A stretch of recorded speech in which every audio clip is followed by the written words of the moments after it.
Welcome to Voices of Reason. I'm your host, Steve Ulrich. Today on Voices of Reason, I'll talk with a co-author of the New York Times best-selling book, Fight, Inside the Wildest Battle for the White House, Jonathan Allen.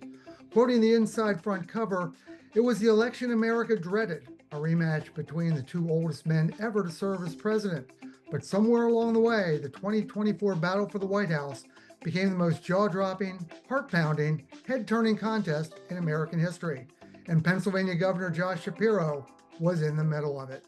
Allen will take us inside the machinations behind the departure of Joe Biden and the anointing of Kamala Harris and what really happened in the Veep stakes. That's coming up on Voices of Reason. Now I'm pleased to be joined by Jonathan Allen, the co-author of the New York Times best-selling book, Fight, Inside the Wildest Battle for the White House, recounting the 2024 presidential campaign. John, thanks so much for joining us today on Voices of Reason. It's my pleasure. I hope to be a voice of reason.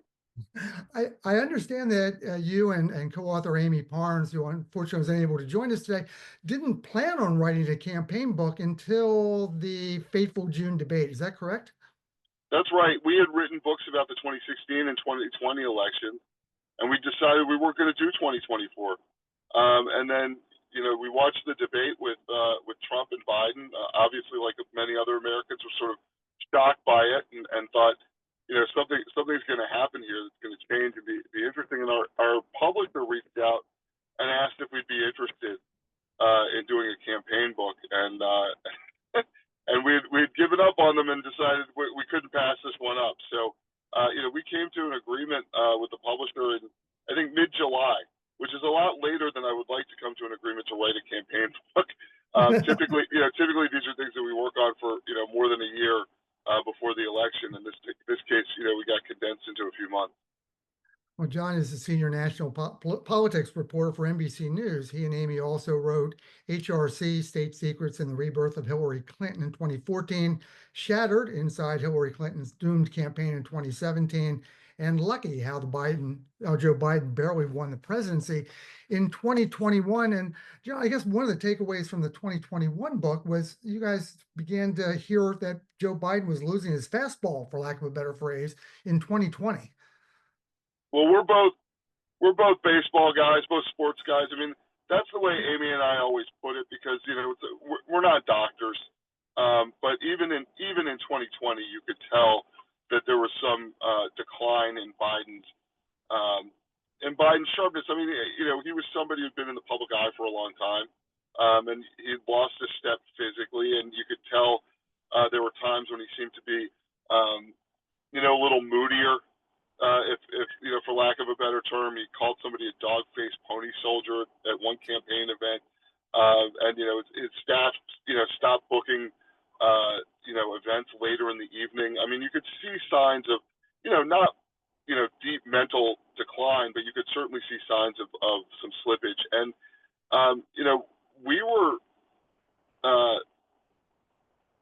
a little surprised at the reaction to Lucky, that there was such a pushback from Biden world and from the Democrats who didn't really want to look at his election as something that was aided by chance, something that was aided by a pandemic, where he didn't have to go out and campaign like you normally would during a presidential election season. I think there was even then sort of a real willingness to self-delude among certainly the top Democrats, and then that sort of feeds into this election cycle when we all see that very sharp and I think alarming decline on the debate stage. So after the debate, which it sounds like when you read the book, it sounds like there was a division amongst the Biden camp as whether they should do it early or not do it at all. After the debate, which we all saw in front of us, then Nancy Pelosi stepped in. How big a role did she play in getting Biden off the ticket? I think the best way probably to put it is that she created or gave permission to a lot of other Democrats to withhold their support from Biden. And by that, I mean, she wasn't urged. She did not tell him to get out of the race. It's not that direct. That's not the way she works. I don't think she would have thought that would have been effective. But at each turn, when Biden seemed like he might kind of get off the mat, he sent a letter to Congress on July 8th, and to Democrats in Congress on July 8th, and said, I made my decision. I'm sticking in the race. You better get behind me. I'm the only one who could beat Trump. She goes out on Morning Joe and said, which is a show he watches, and said, oh, yeah, the president still has a decision to make about whether he's going to run. And it was pointed out to her, he just made this decision 2 days ago. And she said, yeah, well, let's see what he decides. And it's sort of at each turn, there's Pelosi making it a little harder for Biden to come back. And making it a little easier for other Democrats. And I say this because what Biden really needed in order to stay in the race was for everyone to come in behind him. And that just didn't happen. There was a lot of silence among elected officials, a lot of fear of alienating either those who thought Biden should get out or alienating the people who thought he should stay in their own districts and states. So that was part of it. And then you had donors who were, choking off the funding to his campaign. Making it harder for him. I think without Pelosi out there, tacitly, tolerating that, if not encouraging it, I don't think Biden necessarily gets out. But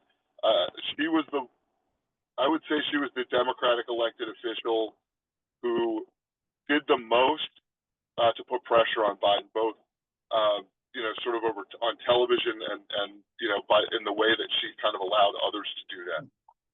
Did she need to have the conversations with Jim Clyburn, who was one of Biden's biggest supporters, certainly, to get Clyburn in her corner in some respects? Yeah, I mean, if you read the book, I think she and Clyburn, we have a reporting on both of them and sort of what they're doing behind the scenes. They have a divide over this, and what Clyburn wants more than anything is to, first of all, he's a huge Biden supporter. He was, helped make Biden in 2020 by endorsing him in South Carolina in the Democratic primary at a crucial moment. But, Clyburn is concerned that if Biden gets out, that Kamala Harris is going to get skipped over. And he does not want the first black woman vice president to be skipped over in terms of a possible nomination for president. And Pelosi doesn't think that Kamala Harris is very good and doesn't like Kamala Harris. So part vendetta and part political analysis that she doesn't want Harris in that job. And her attitude, as we report in the book, was sort of shorthanded by the Biden people as he goes, she goes, meaning, both Biden and Harris have to go. So Pelosi and Clyburn are kind of on different pages here. Now, Harris ascends to the top of the ticket, and her first big decision is to choose a vice president. In reading the book, it seems like it really came down to 3 names in particular, including Pennsylvania Governor Josh Shapiro. Yeah, it's Shapiro and Mark Kelly, the senator from Arizona, and Tim Walz, the Minnesota governor. And spoiler alert, Tim Walz ends up getting it. But I think that Shapiro and Walz were probably always a little more likely than Kelly for a variety of reasons. We go through some of them in the book. But I know you want to talk about Shapiro, so let's focus in on Shapiro. Well, I remember that in reading the book, it talks about in 2020, Kamala Harris her campaign was running what you referred to as a dark arts operation, and putting out some word against some of the candidates she was running it. And it sounds like in reading the book, the campaign was doing the same thing in 2024. Well, so in 2020, she was doing, or people around her were doing quote unquote dark arts, basically, compiling opposition research against people who wanted the vice president slot, which is the one she got, right? So she's competing for that in 2020. And so her friends basically, play some political dirty tricks, spread bad information about the other candidates, which really rubbed Gretchen Whitmer, the governor of Michigan, the wrong way. She was the recipient of some of that, and some of the others. In 2024, it wasn't so much Harris's people doing that as everybody else.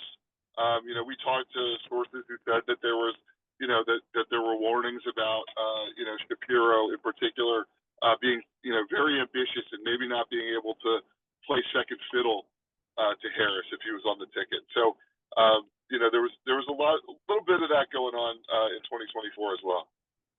You mentioned in the book that the Trump campaign was probably most worried that Harris would pick Shapiro, not necessarily sure that he would deliver Pennsylvania, but they weren't sure that he couldn't deliver Pennsylvania, correct? That's right. Look, it's the evidence for whether a vice presidential candidate delivers their own home state is thin. That is to say, most experts on this say there's there's not necessarily a real gain there. But again, they're not sure. And like, what's the loss, compared to someone else, or what is, holding even compared to someone else, making it harder for you? I think with Shapiro, what the Republicans saw was a couple things. Number one, a candidate who was popular with some of the Republicans in his own home state. And, if that's the case in Pennsylvania, it might also be the case in some of the other swing states in Michigan, Wisconsin. I mean, somebody who's able to go across the aisle in one state may be able to do that in others. And then, I think they saw a real weakness for the Democratic Party in its split over Israel and the Palestinians. And, Shapiro is pretty firmly on one side of that the Republicans see as, not only the right side of it, but also one that makes a lot more political sense in a general election, meaning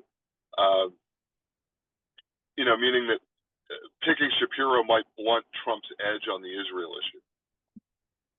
One of the things that really jumped off the pages for me was when you both had talked to the vetting squad for Harris, and when she was talking to Walz and Kelly and Shapiro, when it came around to the Pennsylvania governor, one of the words that was tossed around is that he was arrogant.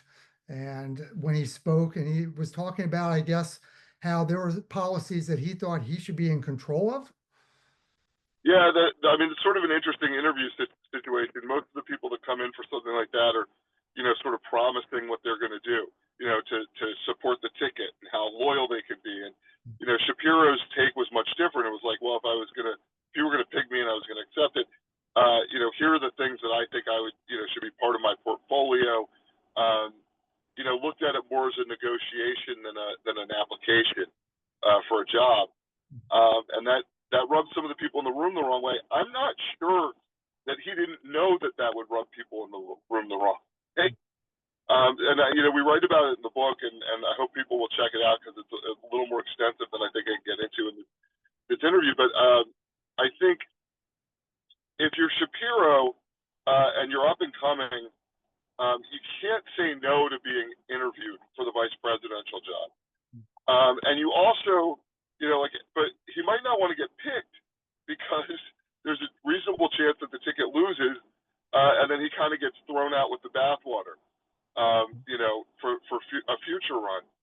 Meanwhile, he's still in his first term in Pennsylvania, which seemed certainly at the time, and I think still to be going pretty well for him.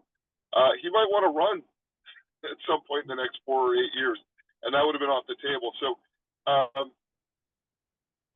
want to stop short of saying he, performed an act of self-sabotage, because I can't prove what was in his heart and his mind at the time. But certainly people that were there at least considered the question of whether he was kind of intentionally, throwing it to make sure that he didn't end up on the ticket. I know you also mentioned that he said that he didn't think he would be a very good number two. I know former U.S. Representative Joe Hoefel talking about his former chief of staff. Shapiro was on Hoefel's staff, said you don't want to turn your back on him. Loyalty isn't his strong suit. Did you hear anything else about that during your discussions with the vetting? Well, let me put it this way. The vetting committee was warned by others about that Shapiro would, Shapiro had a reputation for perhaps slipping a knife here or there, and specifically, though I don't think we got into this specifically in the book, but specifically with regard to Hoefel, who was his mentor, who felt that Shapiro had, but as you just said, you're quoting him, had betrayed him. So, I don't go as deep into the southeastern Pennsylvania, congressional and county board politics as some folks do. But Hoefel obviously had who made a comeback in politics, or attempted to make a comeback in politics after his congressional career, certainly found that Shapiro was more ambitious than loyal. So after all this plays out, I know I'm going to get a little bit beyond the scope of the book. Do you think that Shapiro is now well positioned if he wanted to be a candidate in 2028 after everything that transpired during the 2024 campaign? I do. Yeah. I mean, yes. I think he is well positioned. I mean, he's as well positioned as you could be for one of however many Democratic governors there are in the country 4 years out. You still have your own state politics to worry about. Most of the country still doesn't know you. There's a million sort of challenges, obstacles that he would still face. But yeah, I think he's in a good position. I don't think he hurt himself in the vetting process, other than sort of the inside chatter. And look, the inside chatter is important in terms of like picking up endorsements and things like that, within the party in a presidential primary. But it's not nearly as important as do you have a vision for the future, or do the voters like the cut of your jib, as it were. So I mean, if he decides to run and he's good on the trail,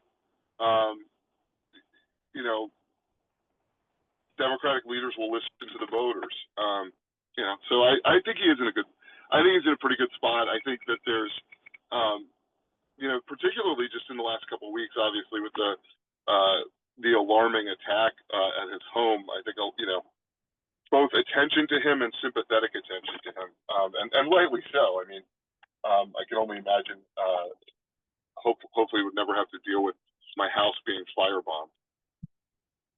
You both mentioned in other interviews that in some respects this book could be used by the Democratic Party as a playbook, what to learn from the mistakes, how to move forward. What exactly do you mean by that?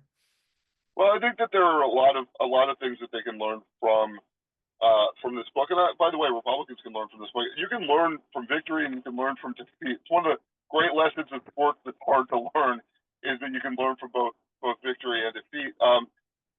I think for the Democrats, they failed to meet the moment in terms of this being a change election, and most elections are change elections. But the right track, wrong track for the country was deeply in the wrong track column, and they didn't offer change. Biden ran and basically ran on his record, and then Harris ran basically on Biden's record, and they weren't offering sort of a different vision to say, look, that things aren't going as everybody would like.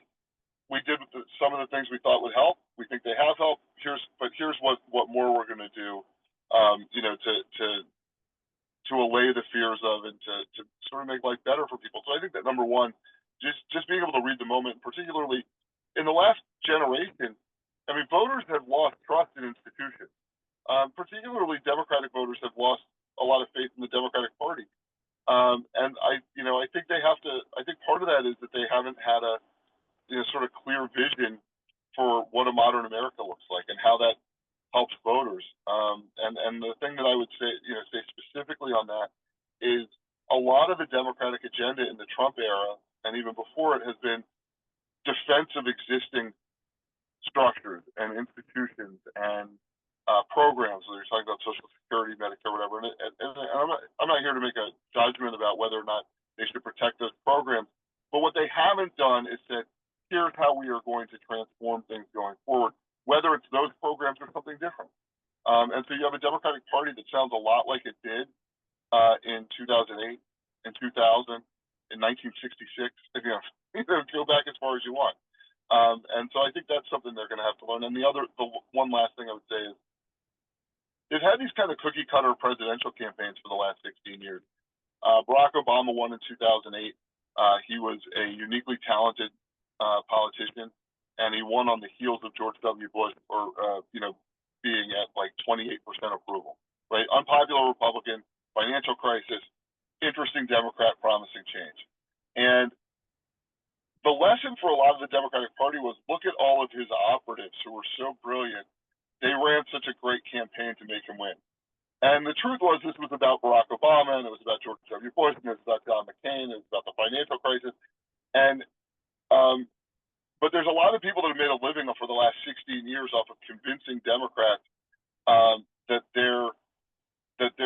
mode, their ways of running campaigns are, the reason that Barack Obama won. And I think they need. I'm not saying that nobody who ever worked for Barack Obama should ever have a job again. But what I am saying is, I think the party needs some fresh blood within the consultant class, within the operative class. So, at the very least, they should be adding some new people to that mix, and probably should rethink the idea that an operative makes Barack Obama president as opposed to Barack Obama making himself president.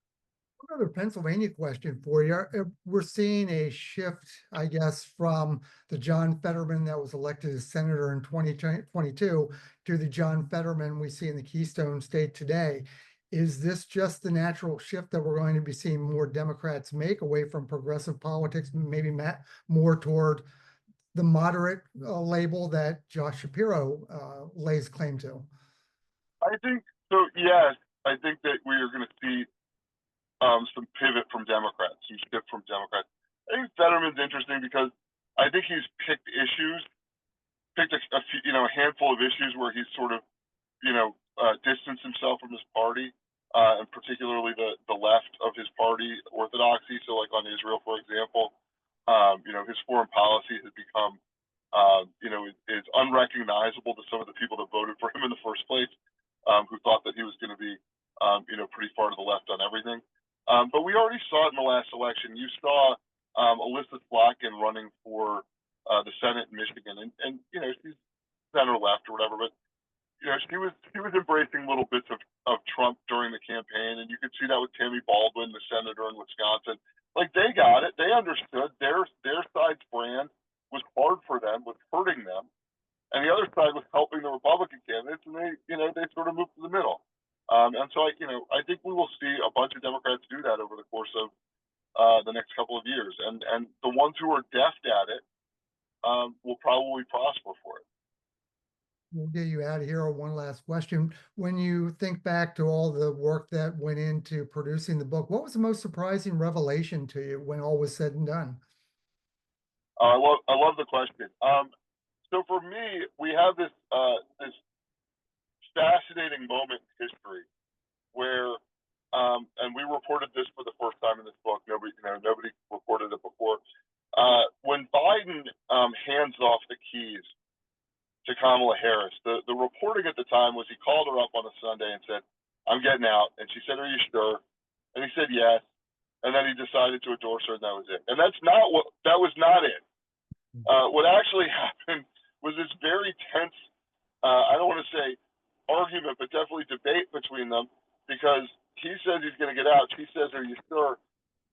He says, "Yes." And then she says, "Are you going to endorse me?" And he says, "You've got my support, kid." And anybody in politics knows that when you ask for the E word, the endorsement word, and you hear anything else back, it's not the E word, it's the F word. And she's like, "You're about to get out." And there's like Barack Obama and Nancy Pelosi won an open convention. They want everybody to be able to compete for your delegates. And you've got this small window where you can endorse your own vice president and make it easier for me to get all the delegates. Or you can not do that, make it much harder for me to do that. And she's not going through each mechanic of this, but she's basically saying to him, you need to endorse me now. You pick me as vice president. If you don't endorse me, it undermines your legacy. And Biden says, "Well," this is on Sunday, he says, "maybe Thursday." And she's like, "No, I need the endorsement now, not Thursday. I need it now."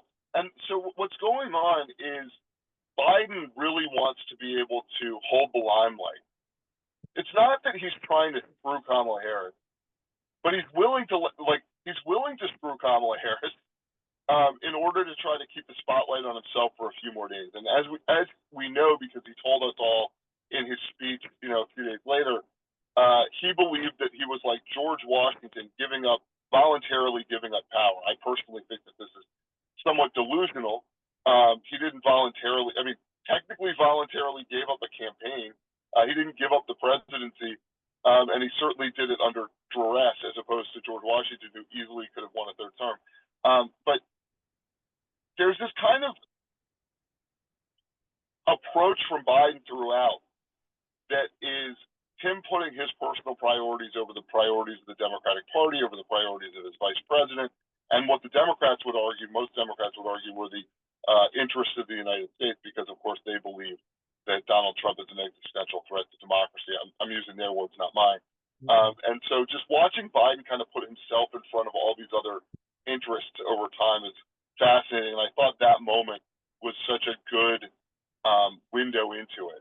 And that we have a bunch more in the book, tons of fresh reporting in this book. I want to follow up with just one thing you mentioned there. So I know in the book it talked about Joe Biden never really forgave Kamala Harris for that 2020 debate slam against her husband. Harris was a very loyal VP. Is that one of the reasons why Biden wanted to make sure there was, as you guys described it, no distinction? There's no separation between Joe Biden and Kamala Harris as the campaign went on. Yeah, I mean, I think it was always his mantra, sort of basic mantra, and this is true with presidents and their vice presidents. They don't want their vice president to have any daylight between them. They don't want the vice president to go out and say something that's off message from what the president is saying. We're, outside of a campaign, if you're talking about whatever the policy issue of the day is, you don't want to have any daylight between yourself and your vice president if you're president. What was interesting about this is it became clear, I think, to everybody that she needed to distance herself from him in order to, potentially win, because his agenda was unpopular. His record was unpopular. And he just, he kept repeating to her, no daylight. There's a phone call that he makes to her, he talks to her before her debate with Trump and says, quote unquote, no daylight, kid. And that message was reinforced over and over and over again. So his hot breath is on her neck the whole time, saying, don't be any different from me, even though he was, losing to Trump. So I think it put her in a tough spot, and she knows that Jill Biden has never forgiven her for going after him on the debate stage over school busing, an issue that we don't, had not been in the political lexicon for a good 20 years before, maybe like 40 years. But one that is a serious, was a serious tension point for them, and you can even tell more recently that Biden has been. He was talking about kids on a bus. He just did his first interview, or not first interview, but his first event since leaving the presidency, and he was talking about segregation and talking about black children on a bus. He used an unfortunate turn of phrase to describe them, but it's still something that he's wrestling. I could talk to John Allen forever about this subject, but right now I want to encourage you to go pick up the book. It's called Fight: Inside the Wildest Battle for the White House. Co-author Jonathan Allen. He's the senior national political reporter for NBC News, along with co-author Amy Parnes. John, thank you very much for joining us today on Voices of Reason. Thank you. I hope the book will make its way onto the shelf behind you. It's on the shelf next to me, but thank you very much. John Allen.